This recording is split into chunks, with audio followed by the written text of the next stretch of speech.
खबरों के निष्पक्ष विश्लेषण के लिए सब्सक्राइब करें Jantantra TV and press the bell icon. Never miss any update. और शरद व्यास हमारे साथ, हमारे संवाददाता मध्य प्रदेश से लाइव जुड़ गए हैं। शरद, जिस तरह से देखा जाए आज अगर हम बात करें शिवराज सिंह चौहान के मंत्रिमंडल की, तो आज विस्तार होगा। करीब 6 ऐसे मंत्री हैं जो आज शपथ ले सकते हैं। अपडेट क्या है आपके पास? देखिए, 12 बजे शिवराज मंत्रिमंडल का गठन होगा और इस गठन में 5 विधायक जो है वो मंत्री पद की शपथ लेंगे राजभवन में राज्यपाल के समक्ष। अब इसमें सबसे महत्वपूर्ण बात यह है कि ये विधायक होंगे कौन। तो इन विधायकों में सीधे तौर पर नाम सबसे पहले आ रहा है डॉक्टर नरोत्तम मिश्रा का। कई सालों से विधायक रहे हैं वो शिवराज सरकार में। ये चौथा टर्म होगा जब वो मंत्री पद की शपथ देंगे।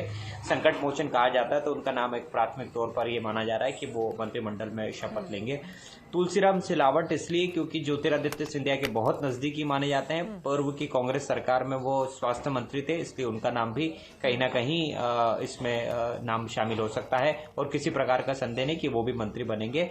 दलित समुदाय से आते हैं इसलिए उनका नाम भी कहीं ना कहीं रखा जा सकता है। नरोत्तम मिश्रा ब्राह्मण समुदाय से आते हैं।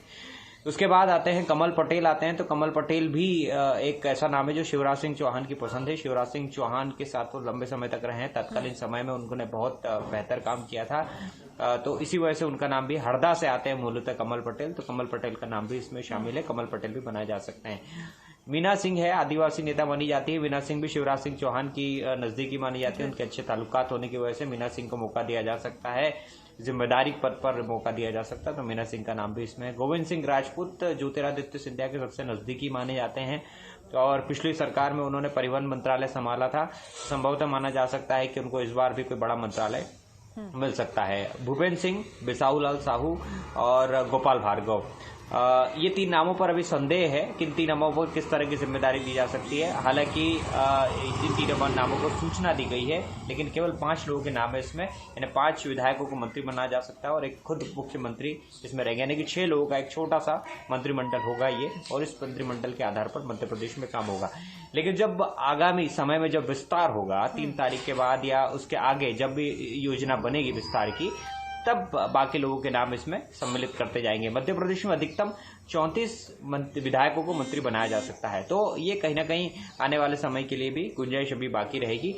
फिलहाल मंत्रिमंडल का गठन का एक उद्देश्य यही है कि वर्तमान जो स्थिति है कोरोना से मध्य प्रदेश जो संक्रमित लगातार हो रहा है, तो इन मूलभूत सुविधाओं संबंधित जितने भी विभाग हैं उन विभागों को एक उनका मुखिया दिया जाए और उस मुखिया के माध्यम से उन विभागों को संचालित किया जाए ताकि बेहतर से बेहतर सुविधाएं लोगों को मिल सके और इस वर्तमान कोरोना से बचा जा सके। तो 12 बजे तक का इंतजार करना होगा। 12 बजे राजभवन में एक विधि विधान के साथ एक छोटे से स्वरूप में, जो कि एक प्रशासनिक स्वरूप होता है, उसी के भीतर इस कार्यक्रम को संचालित किया जाएगा और शपथ दिलाई जाएगी।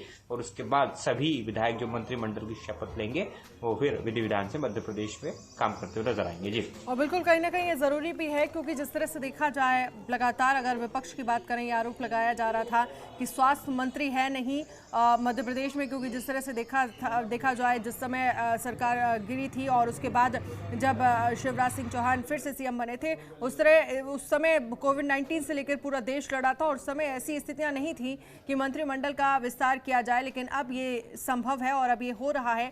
तो उसको देखते हुए साफ तौर पर एक खास बात यहाँ ये भी है कि ज्योतिरादित्य सिंधिया का जो खेमा है उसका विशेष ध्यान दिया जा रहा है और पर्याप्त जगह यहाँ पर उनके समर्थकों को मंत्रिमंडल विस्तार में दी जा रही है। देखिए, विपक्ष बिल्कुल आरोप लगाए थे विपक्ष ने कि मध्य प्रदेश में कोई स्वास्थ्य मंत्री नहीं है, मध्य प्रदेश में किसी प्रकार का मंत्रिमंडल नहीं, इसकी वजह से मध्य प्रदेश के वर्तमान में जो हालात है वो इस तरह के नजर आ रहे हैं। लेकिन देखिए, मुख्यमंत्री जो नेता होता है, विधायक दल का जो नेता होता है जिसे मुख्यमंत्री बनाया जाता है, वो स्वास्थ्य मंत्री की जिम्मेदारी भी निभा सकता है। वो एक IAS अधिकारी की यदि हम बात को यदि समझने की कोशिश करें तो एक मुख्यमंत्री के पास कई विभाग हो सकते हैं जिसका वो खुद स्वतः ही निर्वहन कर सकता है। यानी कि स्वास्थ्य मंत्री की भूमिका में जिस तरह से उन्होंने निर्णय लिए हैं तो माना जा सकता है कि वो भी उस दिशा में उन्होंने काम किया है। चूंकि विपक्ष का काम होता है, लगातार विपक्ष का काम होता है सत्ता पक्ष के ऊपर हमला करना और उसके बाद उनकी कमियों को दिखाना, ताकि जो है सरकार व्यवस्थित ढंग से चल सके। तो रही बात जो आपने दूसरा सवाल जो ज्योतिरादित्य सिंधिया के समर्थकों का पूछा है, तो ज्योतिरादित्य सिंधिया के समर्थकों का इसलिए भी उनका होना बहुत जरूरी है क्योंकि तुलसीराम सिलावट की बात करें तो उन्होंने 14 महीने स्वास्थ्य मंत्री के रूप में उन्होंने बेहतर काम किया है। तो कहीं ना कहीं उनको भी एक पूरे क्षेत्र की समझ हो चुकी है। दूसरी चीज यहाँ पर यह भी है कि लंबे समय के विधायक रहे हैं, परिवहन मंत्री के रूप में गोविंद सिंह राजपूत रहे हैं, तो इन दोनों ही बहुत नजदीकी माने जाते हैं ज्योतिरादित्य सिंधिया के। और हमने देखा है कि अभी जो एक टीम बनाई गई है बीजेपी की, जिसके अंतर्गत तुलसीराम सिलावट को भी मौका दिया गया है, उनको भी उस टीम में रखा गया है। तो अब ये कहीं ना कहीं ये समय जो है वो वर्तमान स्थिति को ठीक करने का समय है और वर्तमान स्थिति को ठीक करने के लिए ही इस गठन किया जा रहा है। और एक गठन आज का होने का कारण भी एक है क्योंकि अब तक गठन इसलिए नहीं हो पा रहा था क्योंकि लगातार लॉकडाउन था और लॉकडाउन के बीच में यदि इस तरह का कोई गठन होता है, इस तरह के कोई कार्यक्रम होते तो स्वाभाविक सी बात है उसके ऊपर विपक्ष हमलावर होता और हमलावर होने के साथ साथ एक बार फिर सत्ता पक्ष को घेरने की कोशिश करता। इसीलिए 20 तारीख के बाद जो भी सेंट्रल गवर्नमेंट की जो गाइडलाइन है उस आधार को रखते हुए इस मंत्रिमंडल का गठन होगा। किसी प्रकार की भीड़ नहीं होगी, किसी प्रकार का कोई तामझाम नहीं होगा जो अमूमन देखने में मिलता है किसी मंत्री की शपथ के दौरान। ऐसा कुछ भी नहीं होगा, बहुत ही साधारणता ये मंत्रियों की शपथ होगी और उसके बाद ये सब विधि विधान से अपना जो संविधान की शपथ लेते हुए फिर उसके बाद अपने क्षेत्र में उतरकर काम करते हुए नजर आएंगे। तो ये 5 महत्वपूर्ण विधायक है जो मंत्री बनेंगे। बिल्कुल, और ये वर्तमान समय जो है सकता है शरद, क्योंकि जिस तरह से पूरा देश लॉकडाउन है, कोविड-19 से यहाँ पर लड़ाई लड़ी जा रही है। साफ तौर पर ये मध्य प्रदेश की अगर हम बात करें तो यहाँ भी लगातार संख्या बढ़ती जा रही है। भव्यता नहीं नजर आएगी, यहाँ पर कम ही लोग होंगे इस समारोह में और हो सकता है जिस तरह से आप बता रहे हैं क्या कुछ देखने को मिलेगा। फिलहाल 12 बजे का समय बताया जा रहा है जब मंत्रिमंडल का विस्तार होगा। देखिए बिल्कुल ही कोई भव्यता नहीं होगी इस आयोजन में, क्योंकि स्वाभाविक सी बात है कि इस भव्यता इस आयोजन में होती है तो इसमें एक कहीं ना कहीं मध्य प्रदेश एक गलत बात यहाँ पर सरकारी दृष्टिकोण से भी होगी और एक मानवीय दृष्टिकोण से भी होगी कि एक तरफ इतना मध्य प्रदेश की हालत खराब है वहां कोई भव्य कार्यक्रम हो।